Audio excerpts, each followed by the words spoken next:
오늘 함께 나눌 말씀은 요한복음 14장 27절과 16장 32절 33절입니다. 평안을 너희에게 끼치노니 곧 나의 평안을 너희에게 주노라. 내가 너희에게 주는 것은 세상이 주는 것과 같지 아니하니라. 너희는 마음에 근심하지도 말고 두려워하지도 말라. 보라, 너희가 다 각각 제 곳으로 흩어지고 나를 혼자 둘 때가 오나니 벌써 왔도다. 그러나 내가 혼자 있는 것이 아니라 아버지께서 나와 함께 계시느니라. 이것을 너희에게 이르는 것은 너희로 내 안에서 평안을 누리게 하려 함이라. 세상에서는 너희가 환난을 당하나 담대하라. 내가 세상을 이기었노라. 아멘. 네, 저희가 지금 사순절 기간을 보내고 있습니다. 특별히 사순절을 보낼 때마다 예수님께서 우리를 위해서 당하신 그 고난에 대해서 많이 묵상을 하고, 특별히 마지막 예수님의 일주일의 행적에 대해서 저희가 많이 찾아보고 또 묵상하면서 하나님의 은혜를 누리게 되는 것 같습니다. 예수님의 마지막 일주일의 행적을 보려면 어디를 봐야 될까요? 사복음서를 보면 되겠죠. 마태복음, 마가복음, 누가복음, 요한복음에 기록이 되어 있습니다. 그런데 요한복음에 보면 약간 좀 특징적인 것이 있는데요. 요한복음에는 다른 복음서와 약간 다른 더 추가적인 내용들이 많이 있습니다. 요한복음은 맨 나중에 쓰여졌기 때문에 요한은 특별히 그 복음서에, 다른 기존의 복음서에 있지 않은 내용들 중에서 중요한, 예수님이 어떤 분이신지를 드러내는 그런 중요한 내용들을 더 기록하고 있습니다. 특별히 예수님의 마지막 일주일에 대한 기록에 보면 요한복음에만 나오는 부분들이 있는 것을 발견하게 되는데요. 요한복음 13장 30절 31절에 보시면 이 가룟 유다가 떡 조각을 받고 빵 조각을 받고 나가니 밤이러라 하면서, 다른 복음서는 이 최후의 만찬에서 바로 겟세마네 동산으로 장면이 전환되는데, 요한복음은 그가 나간 후에 예수께서 이르시되 하면서 예수님께서 가르치신 그 가르치심에 대해서 더 자세히 기록합니다. 그리고 18장 1절에 가시면 예수님께서 이 말씀을 하시고 제자들과 함께 기드론 시내 건너편으로 나가시니, 그래서 여기서 다시 이제 겟세마네 동산으로 이어지게 되죠.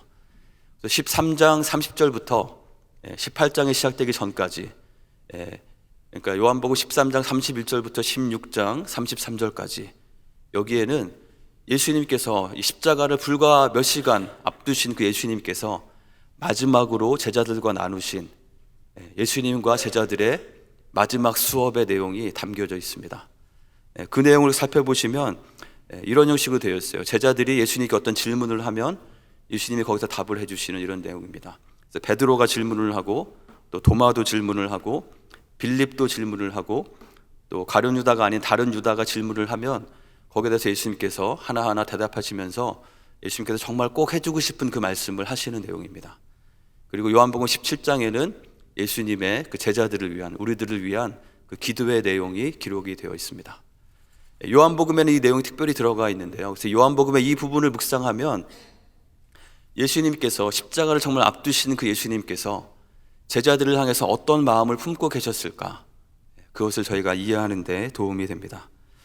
자, 여러분이 만약에 예수님이시라면, 예수님 같은 그런 상황이라면 마지막으로 그 제자들을 향해서 어떠한 마음으로 어떤 이야기를 꼭 남겨주고 다시 한번 당부하고 싶은 마음이 드시겠습니까? 예수님의 심정은 이런 심정이었던 것 같습니다. 이 말씀에 보면 계속해서 반복되어서 나타나는 표현들이 있는데요. 요한복음 14장 1절에서는 예수님께서 제자들을 향해서 너희는 마음에 근심하지 말라. 하나님을 믿으니 또 나를 믿으라 라고 말씀합니다. 너희 마음 가운데 곧 근심과 두려움과 걱정이 찾아올 텐데 그것 가운데 빠져있지 말고 나를, 하나님을 믿고 또 나를 믿으라 라고 말씀합니다. 그러면서 내가 너희를 고아와 같이 버려두지 아니하고 반드시 너희에게로 오리라. 이때까지도 제자들은 이 말이 무슨 말인지 잘 이해하지 못하고 있었습니다.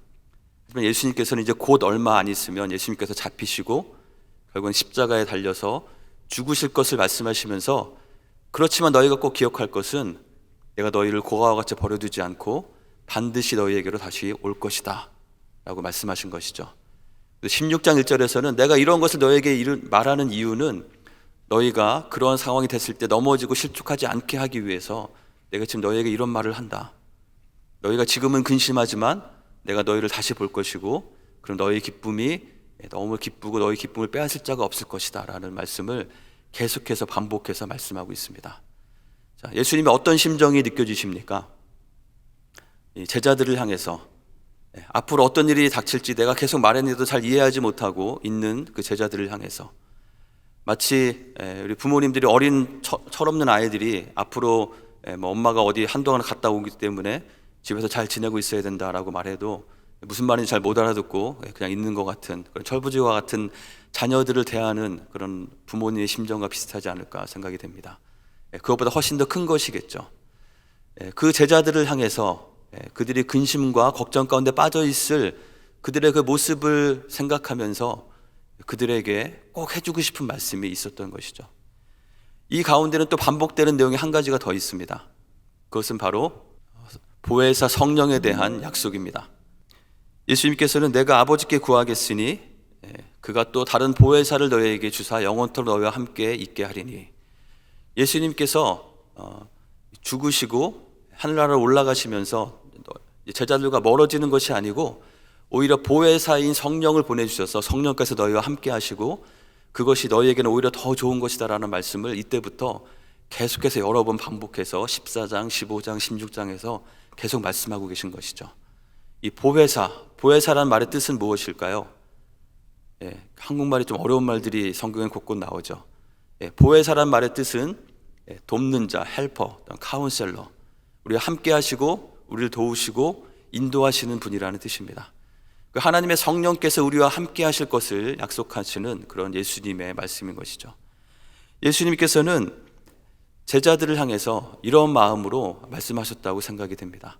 제가 약간 그 예수님의 심정을 좀 이렇게 느껴보면서 기록해 보았는데요. 제자들 향해서 이렇게 말씀하신 것이죠. 사랑하는 자들아, 앞으로 어떤 일들이 일어나든지 너희는 두려워하지 말고 근심하지 말아라. 내가 미리 말해주는 이 말을 잘 기억해라. 나는 곧 십자가 처형으로 너희를 떠날 것이고 너희도 다 뿔뿔이 흩어질 것이고 너희에게도 많은 환난이 닥칠 것이다. 너희에게도 많은 혼란이 있을 것이다. 그러나 근심하지 말고 두려워하지 말아라. 나의 평안을 너희에게 준다. 나의 안에 거하고 나를 믿어라. 그리고 너희도 나의 그 평안을 누리고 담대하라. 내가 세상을 이겼다. 내가 반드시 너희에게로 다시 돌아올 것이고 또한 보혜사 성령을 통해서 너희와 항상 함께 하겠다. 평안하라. 담대하라. 이것이 바로 마지막에 십자가를 앞두시고 예수님께서 제자들과 마지막 수업을 하시면서 그들에게 전하기 원하셨던 그 말씀이라고 믿습니다.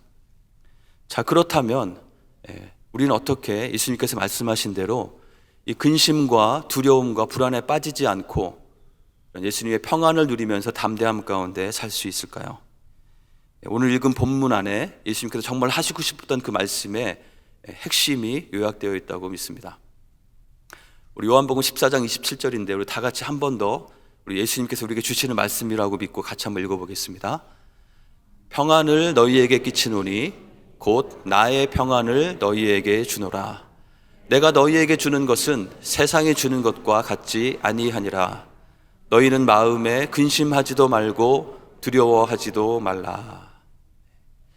예수님께서는 제자들에게 정말 평안을 주기 원한다고 말씀하십니다.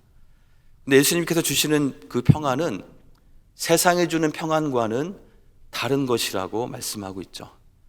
자, 그렇다면 우리는 예수님이 주시는 예수님의 평안은 무엇이고 이 세상에서 말하는 평안은 무엇인지를 잘 구분해 볼 필요가 있겠습니다. 이 세상에서 주는 평안, 세상이 말하는 평안은 어떤 것일까요? 하나님 없이 사는 사람들의 삶 가운데는 어떨 때 그들이 평안하다고 느낄 수 있을까요? 아마도 어떤 여건들이 좋을 때, 어떤 환경들이 좋을 때 평안하다고 생각할 수 있을 것입니다. 자신의 건강이 좋고 젊고 아직도 미모가 뛰어나고 훌륭하고 또는 재물이 많거나 건강하거나 그런 것들이 내가 뭔가 의지할 것이 있을 때 사람들은 그것으로 의지해서 좀 안정감을 느끼고 평안함을 느끼기도 하는 것 같습니다. 근데 문제는 무엇인가요? 그것은 너무나 일시적이고 언제든지 무너져 버릴 수 있는 것이라는 것이죠. 우리가 살아가다 보면 나의 건강과 나의 실력과 나의 지혜와 내가 똑똑하고 내가 많이 공부했고 내가 가진 것이 많은 것 때문에 그것을 의지하면서 나는 든든하다, 나는 안심해도 되겠다라고 생각할 수 있지만 우리가 이미 살아가면서 느끼는 것처럼 그것은 어느 한순간에 흔들릴 수 있는 것이죠. 저도 다른 건 몰라도 시력은 되게 좋아서 시력에 대해서는 자신이 있었는데 어느 순간부터 멀리 있는 글씨가 안 보이기 시작하는 것을 보면서 굉장히 당황스럽고 혼란함을 느끼고 있습니다. 우리의 가진 모든 것은 그렇게 언제든지 흔들릴 수 있는 것이고 언제든지 무너질 수 있는 것이고 그것은 우리에게 온전한 완전한 진정한 평안을 줄 수 없는 것이라는 것을 우리는 기억해야 됩니다. 이 세상이 말하는 평안은 무엇입니까? 세상은 어떤 문제에 대해서 회피하거나 그것을 부정하거나 그냥 잊어버려, 한 잔 마시고 그냥 잊으면 되지, 그냥 다 잘 될 거야, 괜찮을 거야, 그냥 막연한 그런 말들을 하기도 합니다. 때로는 그것을 그냥 회피하기 위해서 어린아이들 같은 경우에는 게임을 하거나 아니면 어른들 같은 경우에는 다른 어떤 것들에 나를 그냥 그 잠시 잊게 하는 것들에 빠져서 점점 평안이 아니라 중독으로 우리를 몰아가는 것이 세상에서 우리에게 말하는 가짜 평안의 실체인 것입니다. 그렇다면 우리는 어떻게 진정한 평안을 누리면서 살 수 있을까요? 아니, 혹시 우리 가운데 이런 진정한 평안이 아니라 가짜 평안을 가지고 마치 진정한 평안을 누리는 것처럼 착각하고 있는 분이 혹시 있다면 우리는 이 시간 말씀 가운데 우리의 모습을 잘 돌아보는 것이 필요하겠습니다. 예수님께서는 분명히 말씀하셨습니다. 나의 평안을 너희에게 준다. 그리고 그 평안은 세상에 말하는, 세상에서 생각하는 그런 평안이 아니고 전혀 새로운 차원의 평안이다 라고 말씀하고 계신 것이죠. 특별히 십자가를 앞두고 있는 이 상황에서 이제 곧 그들이 따르던 스승인 예수님을 잃게 되고 뿔뿔이 흩어질 그 제자들을 향해서 너희에게 세상의 평안이 아니라 나의 평안을 너에게 주기 원한다 라고 말씀하고 계신 그 음성을 지금 우리도 듣기 원합니다. 자, 그렇다면 예수님의 평안은 어떤 평안일까요? 오늘 읽은 두 번째 구절입니다. 16절이죠. 자, 같이 한번 또 읽어보겠습니다. 보라, 너희가 다 각각 제 곳으로 흩어지고 나를 혼자 둘 때가 오나니 벌써 왔도다. 그러나 내가 혼자 있는 것이 아니라 아버지께서 나와 함께 계시느니라. 이것을 너희에게 이르는 것은 너희로 내 안에서 평안을 누리게 하려 함이라. 세상에서는 너희가 환난을 당하나 담대하라. 내가 세상을 이기었노라. 아멘. 이것이 바로 예수님께서 말씀하시는 예수님의 평안입니다. 우리에게 너에게도 평안이 있기를 원한다라고 말씀하시면서 예수님은 자신의 마음 가운데 있는 십자가를 바로 앞두고 있는 그 상황에서 예수님께서 가지고 계신 그 평안을 말씀합니다. 그 평안은 어떤 평안인가요? 지금 32절에 보면 어떤 상황인지를 말씀하십니다. 예수님 앞에 있는 상황은 어떤 상황입니까? 이제 곧 이 바로 앞에 있는 제자들조차도 다 배신하고 멀리 떠나서 흩어져 버릴 그 상황이 곧 앞에 있는 것이죠. 그래서 예수님 혼자만 남아있는, 이 세상에 나를 알아주는 사람 아무도 없고 내 편이 하나도 없고 나 혼자만 그냥 남아있는 것과 같은 그런 상황에 처할 것이 예수님의 상황인 것이죠. 그런데 예수님은 이렇게 말씀합니다. 그러나 내가 혼자 있는 것이 아니라 아버지께서 나와 함께 계시느니라. 예수님의 평안은 어떤 환경에 좋은 것 때문에 아니면 그냥 잊어버릴 수 있는 어떤 것 때문에 갖는 평안이 아니라 내가 어떠한 상황에 있다 할지라도 그것 가운데 언제나 변함없이 함께 하시는 그 아버지 하나님 때문에 그 하나님으로 말미암은 평안이 예수님의 평안이었던 것이죠. 그리고 그 예수님께서는 지금 우리에게도 동일하게 말씀하십니다. 내가 너희에게 평안을 주기 원하는데 너희에게 주기 원하는 평안은 함께 하시는 하나님으로 말미암아, 보혜사 성령께서 너희 안에 계신 그것으로 말미암아, 그래서 내가 너와 함께하는 그 사실로 말미암아 너희가 평안을 누리기 원한다 라고 우리에게 말씀하고 계시는 것이라고 믿습니다. 그리고 그 예수님은 말씀하시죠. 너희가 환난을 당하겠지만, 어려움들이 있겠지만, 너희가 살아가는 가운데 혼란과 혼돈과 힘든 일들이 많이 있겠지만 분명히 기억하라. 너희는 그것 가운데 근심하고 두려워하고 불안해하지 말고 담대하라, 평안하라. 왜냐하면 내가 그 모든 것을 이기었기 때문이다. 내가 그 모든 것에 대해서 승리했노라 라고 우리에게 선포하고 계신 것입니다. 이 세상에 많은 힘든 일들, 어려운 일들 중에 가장 크고 어느 누구도 극복할 수 없는 것이 무엇일까요? 그것은 바로 죄와 죄로 인한 사망, 죽음의 문제일 것입니다. 그 앞에서는 어느 누구도 해결할 방법이 없고 어느 누구도 피해갈 수 없는 것이죠. 그리고 죄로 말미암은 그 사망이 이뤘을 때 우리는 심판을 받고 영원한 형벌 가운데 살 수밖에 없는 것입니다. 그것이 우리 모든 인간을 가장 불안하게 하고 가장 두렵게 하는 것이죠.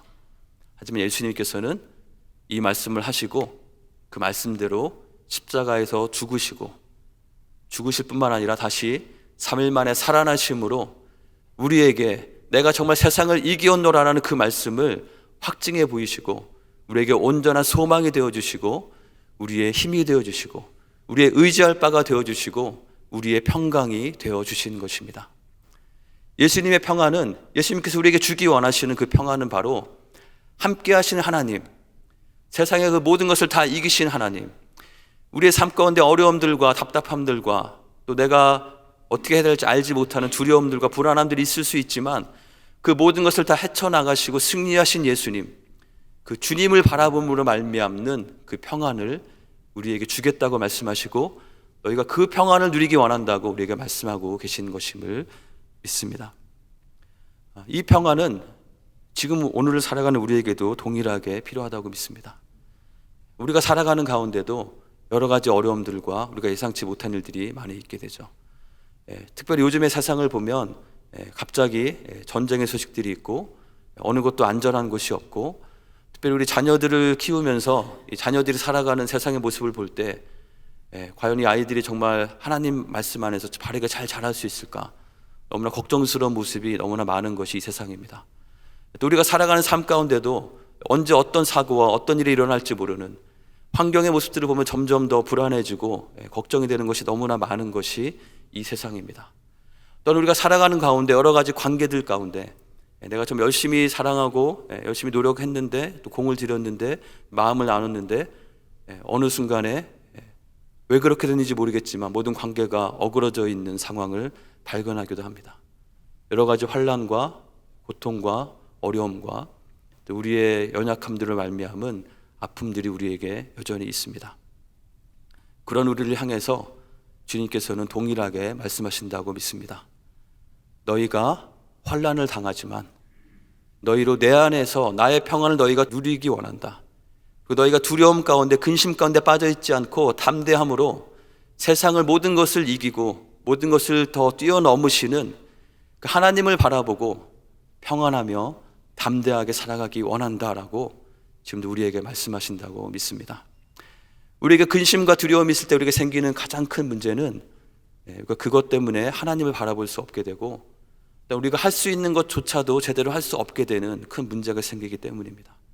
그래서 주님께서는 우리에게 근심과 두려움에 빠져 있지 말고 하나님을 바라보고 우리 함께 하시는 주님을 바라보고 세상을 이기신 주님을 바라보고 평안과 담대함 가운데 살라고 우리에게 말씀하고 계시는 것입니다. 자, 그렇다면 그 주님의 평안을 우리는 어떻게 실질적으로 누릴 수 있을까요? 디모데전서에 있는 말씀을 나누기 원하는데요. 이런 말씀이 있습니다. 혼인을 금하고 어떤 음식물은 먹지 말라고 할 터이나 음식물은 하나님이 지으신 바니 믿는 자들과 진리를 아는 자들이 감사함으로 받을 것이니라. 하나님께서 지으신 모든 것이 선함에 감사함으로 받으면 버릴 것이 없나니. 무슨 얘기일까요? 이 당시 어떤 사람들이 어떤 것을 하고 어떤 것을 하지 않는 것으로 말미암아 우리가 거룩해질 수 있다고 가르치는 그런 잘못된 교사들이 있었습니다. 그래서 그들은 어떤 율법을 지켜서 이것은 먹고 먹지 않고 이걸 잘 지켜야지만 우리가 거룩하게 된다고 얘기했던 것이죠. 하지만 성경은 분명하게 말씀합니다. 우리가 거룩해지는 것은 그런 것이 아니다. 그것은 우리가 하나님 앞에서 다 자유함을 누릴 수 있는 영역이다. 우리가 정말 거룩해지기 위해서 필요한 것은 두 가지. 무엇입니까? 하나님의 말씀과 기도로 거룩하여지는 것이다 라고 우리에게 분명하게 말씀하고 있습니다. 자, 여기서 거룩하여진다는 것은 하나님의 말씀을 잘 기억하고 그 말씀의 능력 가운데 사는 것입니다. 또 다르게 표현한다면 예수님의 그 평안을 누리면서 담대하게 우리의 삶을 살아가는 것이 거룩한 삶의 모습이라고 말할 수 있겠습니다. 자, 그렇다면 우리에게 필요한 것은 하나님의 말씀과 하나님의 기도가 필요한 것이죠. 오늘도 날씨가 좀 좋지 않아서 아마 교회에 오실 때 앞에 이렇게 와이퍼를 켜고 닦으면서 교회에 오셨을 것 같은데요. 운전할 때 와이퍼가 있는 것은 너무나 중요합니다. 저는 제가 최초로 가졌던 제 자동차가 제가 군 생활할 때 저는 이렇게 장교로 있으면서 출퇴근할 수 있었거든요. 그리고 중2가 되면서부터는 자기 차를 가지고 다닐 수 있게 허락이 되어서 제가 경남 진해에 있는 해군사관학교에서 근무했었는데 제가 이제 2년 차가 되었을 때 저희 고모부께서 기아 자동차에서 근무하셨는데 어떤 사람이 차를 폐차하려고 가져왔는데 보니까 상태가 괜찮은 것 같으니까 필요하면 가져다 쓰라 그렇게 하셔서 필요한 부분만 딱 엔진과 중요한 부분만 수리해 주셔서 그 차를 받아가지고 군생활하는 동안 잘 썼던 기억이 납니다. 그 차는 서울에서 제가 차를 가지고 내려오는데 고속도로에서 80km를 이렇게 달리니까 핸들이 막 이렇게 떨리면서 조금 더 밟으니까 막 그 삑 하는 소리가 나더라고요. 그래서 80km면 지금 한 50마일 정도 되는 것 같은데요. 그래서 이 차는 과속하지 말고 다닐 수 있는 안전한 차구나 생각을 하고 굉장히 낡은 차였지만 그 차를 가지고 이렇게 잘 썼습니다. 그런데 그 차가 오래된 차다 보니까 여기저기가 많이 고장이 나가지고 그 부품 하나씩 사다가 바꾸고 하면서 또 차에 대해서도 오히려 좀 배울 수 있는 그런 기회였던 것 같습니다. 참 많은 곳이 고장이 났었는데요. 가장 황당했던 적은 자동차 와이퍼가 고장이 났던 적이 있었습니다. 비가 오는데 집에 가야 되는데 와이퍼가 안 돼가지고 어떻게 했냐면은 겨우 이렇게 조금씩 천천히 가다가 신호등에 서면 창문을 열고 팔을 빼가지고 이렇게 닦고 다시 또 조금 가다가 도저히 안 보이면 또 비상깜빡이를 켜고 서서 또 창문 손을 빼서 닦고 이렇게 하면서 금방 갈 수 있는 거를 굉장히 오랫동안 불안에 떨면서 갔던 기억이 납니다. 자, 우리가 운전하는 데 있어서 이 와이퍼를 닦는 것이 얼마나 중요한가를 이렇게 생각할 수 있었는데요. 우리가 살아가는 삶 가운데 이 믿음과 말씀과 기도가 바로 우리의 시야를 닦아주는 와이퍼와 같은 것이라고 생각이 됩니다. 어떻게 말씀은 와이퍼고 기도는 그 와이퍼가 잘 닦이도록 하는 와셔액이라고 말할 수 있겠죠. 와이퍼와 거기에 뿌려진 액체가 잘 조화를 이루었을 때 우리의 창문이 깨끗하게 닦여져서 우리는 우리의 운전을, 우리의 걸음을 안전하게 갈 수 있는 것입니다. 우리가 살아가다 보면 이 세상 가운데 아무 일도 없고 항상 맑고 좋은 날만 있으면 좋겠지만 비가 내리기도 하고 때로는 그 비가 굉장히 폭우처럼 많이 내리기도 하고 또 어떤 때는 흙탕물이 튀어서 또 다른 더러운 것들이 묻어서 앞에 창이 깨끗하게 보이지 않는 경우들이 있습니다. 그러면 그것은 우리로 하여금 근심과 두려움에 빠져 있는 모습과 마찬가지인 것이죠. 우리가 근심과 두려움과 불안함에 빠져 있을 때 우리는 우리가 무엇을 바라봐야 할지 알지 못하고 그 가운데서 우리는 침체되며 정체되며 낙심하게 되는 것이 우리의 연약함인 것입니다.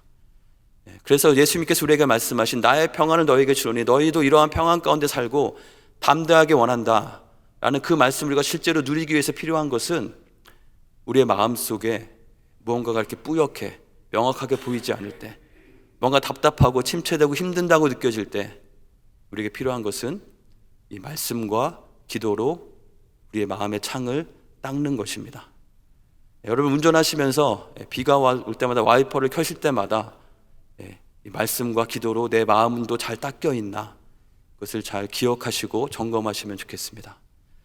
우리의 마음을 닦을 수 있는 것은 하나님의 말씀으로 그 말씀 가운데 하나님의 약속을 붙잡고 그 약속대로 우리가 살아갈 수 있도록 주님께 기도하며 나아갈 때 그것을 통해서 우리는 우리의 마음이 다시 깨끗하여지고 우리가 정말 무엇을 보아야 할지를 다시 명확하게 보면서 그런 삶을 살아갈 수 있는 것입니다. 존 파이퍼 목사님이라는 분이 계시죠. 아마 유명하셔서 다들 아실 것입니다. 이분의 많은 책 중에서 퓨처 그레이스라는 책이 있는데요. 이 책의 내용은 우리가 살아가는 모든 순간은 앞으로 퓨처 미래에 대한 것이라는 것이죠. 지금 이 순간에 내가 무엇이 필요해도 그것을 받았다 하더라도 그것은 이미 과거가 되어버리고 또 앞으로 올 것에 대한 앞으로 하나님께서 나의 미래를 어떻게 책임지시는가 거기에 대한 믿음과 신뢰가 중요하다는 그런 내용의 굉장히 좋은 글입니다. 아마 한글로도 번역이 된 것 같은데요. 읽어보시면 좋겠습니다. 여기 보면은 그분의 이 존 파이퍼 목사님의 이야기 중에서 이분이 살아가면서 지금 아마 70대가 훨씬 넘으셨는데요.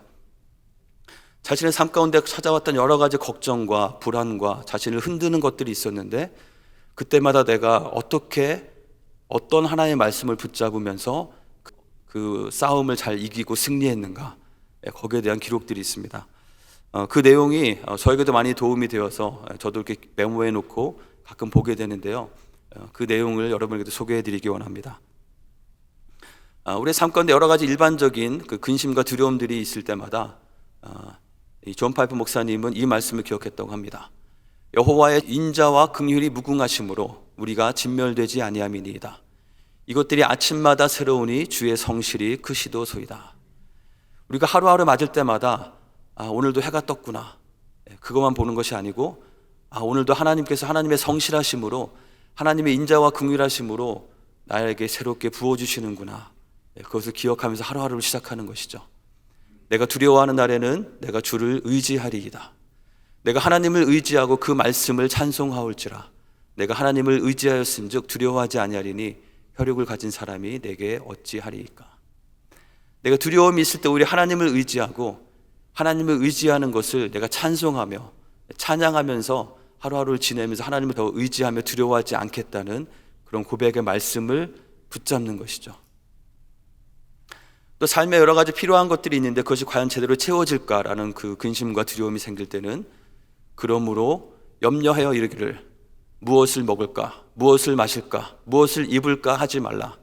이는 다 이방인들이 구하는 것이라. 너희 하늘 아버지께서 이 모든 것이 너희에게 있어야 할 줄을 아시느니라. 나의 하나님이 그리스도 예수 안에서 영광 가운데 그 풍성한 대로 너희 모든 쓸 것을 채우시리라. 주님의 이 약속을 붙잡는 우리 모두가 되기 원합니다. 혹시 여러분들 가운데 내가 하는 모든 일이 정말 소용없고 다 무의미하다는 그런 침체 가운데 빠져 있는 분들이 있다면 이 말씀을 우리도 함께 기억하기 원합니다. 그러므로 내 사랑하는 형제들아, 견실하며 흔들리지 말고 항상 주의 일에 더욱 힘쓰는 자들이 되라. 이는 너희 수고가 주 안에서 헛되지 않은 줄을 알미라. 우리가 좀 하나님을 사랑함으로 하나님을 위해서 하는 그 모든 일들, 가정에서, 직장에서, 일터에서, 교회에서, 우리 공동체 가운데 하는 그 모든 수고와 모든 일들이 결코 헛되지 않다고 주님께서 말씀하시는 그 약속을 붙드시기 바랍니다. 때론 나의 연약함이 너무 크게 보일 때가 있습니다. 과연 이런 나도 뭘 할 수 있을까? 나는 그냥 자격이 없는 것이 아닐까라는 생각이 들 때가 있죠.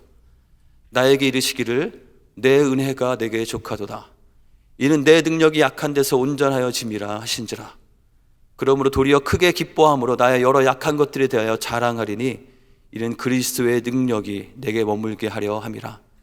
그러므로 내가 그리스도를 위하여 약한 것들과 능욕과 궁핍과 박해와 곤고를 기뻐하노니 이는 내가 약한 그때에 강함이라.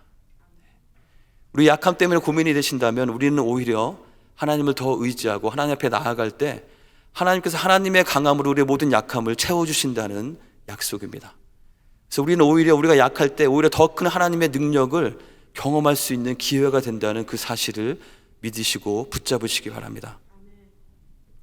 또 나의 앞에 있는 어떤 어려운 일들 때문에 두려움에 빠질 수 있습니다. 그 일이 과연 잘 될까? 내가 잘 견뎌낼 수 있을까? 라는 그런 생각이 들 때가 있겠죠. 다만 이뿐 아니라 우리가 환난 중에도 즐거워하나니 이는 환난은 인내를, 인내는 연단을, 연단은 소망을 이루는 줄 알미로다. 소망이 우리를 부끄럽게 하지 아니함은 우리에게 주신 성령으로 말미암아 하나님의 사랑이 우리 마음에 부은 바 됨이니. 때론 우리가 환난을 통과해야 하는 그 상황에 있을지라도 우리가 기억해야 할 말씀은 하나님께서는 그 환난 가운데도 우리와 함께 하시고 그 환난을 통해서 우리에게 인내를 주시고 연단을 주시고 소망을 이루어 주시고 오히려 그 상황 가운데 하나님의 사랑이 정말 무엇인지 우리의 마음속에 강하게 부어주실 것이라는 그 약속을 기대하시고 그 약속을 붙잡으시기 바랍니다. 우리는 근심과 두려움과 불안에 빠질 자들이 아니고 이런 하나님의 약속을 붙잡을 때 그것이 우리의 마음에 찢기가 끼어 있을 때 와이퍼로 깨끗이 닦아내면서 다시 우리가 정말 봐야 할 것을 바라보면서 살아갈 수 있게 해주는 것이죠. 또 나이 듦에 대한 두려움도 있으셨던 것 같습니다. 혹시 여러분 가운데 그런 분들 있으십니까? 이 말씀을 우리 함께 기억합시다. 야곱의 집이여 이스라엘 집에 남은 모든 자여 내게 들을지어다. 배에서 태어남으로부터 내게 안겼고 태에서 남으로부터 내게 업힌 너희여 너희가 노년에 이르기까지 내가 그리하겠고 백발이 되기까지 내가 너희를 품을 것이라. 내가 지었은즉 내가 업을 것이요 내가 품고 구하여 내리라. 하나님의 약속은 우리가 태어났을 때부터 우리를 부모를 통해서 이렇게 안아주고 잘 케어해주고 업어주고 했던 것처럼, 하나님께서 우리가 노년에 이르러서 우리 백발이 되고 주님 앞에 서는 그날까지 하나님께서는 동일하게 우리를 품어주시고 안아주시고 우리를 구해주시고 우리를 인도해 주실 것이라는 이 약속을 굳게 믿으시기 바랍니다. 또 나의 믿음이 너무 연약해서 내가 과연 믿음을 잘 지킬 수 있을지 불안하십니까? 너희 안에 착한 일을 시작하신 이가 그리스도 예수의 날까지 이루실 줄을 우리는 확신하노라. 내가 그들에게 복을 주기 위하여 그들을 떠나지 아니하리라 하는 영원한 언약을 그들에게 세우고 나를 경외함을 그들의 마음에 두어 나를 떠나지 않게 하고, 주님께서는 우리 안에 들어오셔서 착한 일을 이미 시작하셨고, 그래서 우리의 능력으로 완성하라는 것이 아니고 주님께서 그 일을 친히 이루시겠다고 약속하신 그 약속을 믿으시기 바랍니다. 그래서 우리가 해야 될 것은 하나님께 우리의 마음을 열고 하나님께서 인도하시는 대로 따라가기만 하면 되는 것이죠. 우리는 때로 연약하고 우리 부족하고 흔들리는 것이 있지만, 내가 나 자신을 의지하는 것이 아니고 내 안에 이미 들어와 계신 그 예수님, 그 성령님을 의지함으로 담대함 가운데 우리 신앙생활을 계속해서 해나가며 더 성장해가는 우리 모두가 되기를 간절히 원합니다. 혹시 우리 가운데 죽음에 대한 두려움 앞에 있는 분이 있다면, 우리 중에 누구든지 자기를 위하여 사는 자가 없고 자기를 위하여 죽는 자도 없도다. 우리가 살아도 주를 위하여 살고 죽어도 주를 위하여 죽나니 그러므로 사나 죽으나 우리가 주의 것이로다. 이를 위하여 그리스도께서 죽었다가 다시 살아나셨으니 곧 죽은 자와 산 자의 주가 되려 하심이라. 우리가 분명히 기억할 것은 우리의 삶 가운데 분명히 죽음이라는 그 순간이 그 굉장히 중요한 이벤트가 있을 것입니다.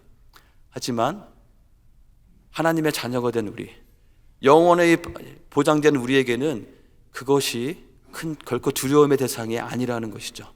왜냐하면 우리는 사나 죽으나 주님의 것이기 때문입니다. 그리고 주님께서는 그 죽음을 이기시고 부활하셔서 죽은 자와 산 자뿐만 아니라 죽은 자의 주가 되셔서 영원토록 우리와 함께 하실 것이라는 그 약속이 너무나 분명하기 때문입니다. 그래서 우리는 그 약속을 붙잡고 살아가는, 그 약속의 말씀을 붙잡고 정말 이것이 나의 삶 가운데 나의 마음을 깨끗이 닦아주어서 나로 하여금 불안함과 두려움이 아니라 담대함과 평안 가운데 살 수 있도록 인도해달라고 구하며 나아갈 때 그러한 주님께서 인도하시는 삶을 살아갈 수 있을 것이라고 믿습니다. 제가 사순절을 보내면서 예수님의 이 말씀을 우리 마음 가운데 새기기 원합니다. 주님께서는 이 시간 이 땅을 살아가는 각자의 삶 가운데 여러 가지 환난과 어려움과 또 때로는 고통과 답답함의 상황 가운데 살아가는 우리 모두에게 이렇게 말씀하십니다. 나의 평안을 너희에게 주노라. 주님의 평안을 받으시기 위해서 우리는 말씀과 기도로 우리의 마음의 평안을 자꾸 뿌옇게 하고 잘 보이지 못하게 하고 우리를 불안하게 하고 답답하게 하고 우리를 흔들리게 하는 그것들을 깨끗이 닦아내면서 주님과 함께 때로는 비가 내릴지라도 그것을 안전하게 깨끗이 닦으면서 통과해가는, 그러면서 하나님의 역사하심을 경험하고 살아계신 하나님께서 나의 삶을 붙잡으시고 정말 세상을 이기신 주님께서 함께 하시는 삶이 어떠한 삶인지 우리가 경험하고 그 축복을 누리는 우리 모두의 삶이 되기를 주님의 이름으로 간절히 축원합니다. 우리 함께 우리 주신 말씀을 기억하면서 기도하도록 하겠습니다. 이 시간 함께 기도할 때 혹시 나의 마음 가운데 나에게 불안을 주고 걱정을 주고 날 염려케 하는 것이 무엇인지 우리가 돌아보기 원합니다. 나에게 근심을 주고 나의 마음을 흔드는 것, 나의 연약함 때문에 또는 어떤 상황들 때문에 그 어떤 것이 있다면 이 시간 주님 앞에 주님, 그것이 나의 마음을 사로잡지 못하도록 나를 인도하여 주옵소서. 주님께서 주신 그 말씀의 약속을 붙잡고 내가 주님께 강절히 기도하며 나아갈 때 그것이 나의 마음을 깨끗하게 닦아주셔서 나로 하여금 온전히 하나님만을 바라보며 그 앞에 성실하게 담대함 가운데 평안한 가운데 살아갈 수 있도록 하나님의 인도하심 가운데 온전히 주님과 동행하는 삶을 살 수 있도록 도와주십시오라고 같이 하나님의 인도하심을 구하며 함께 기도하겠습니다. 함께 기도하겠습니다.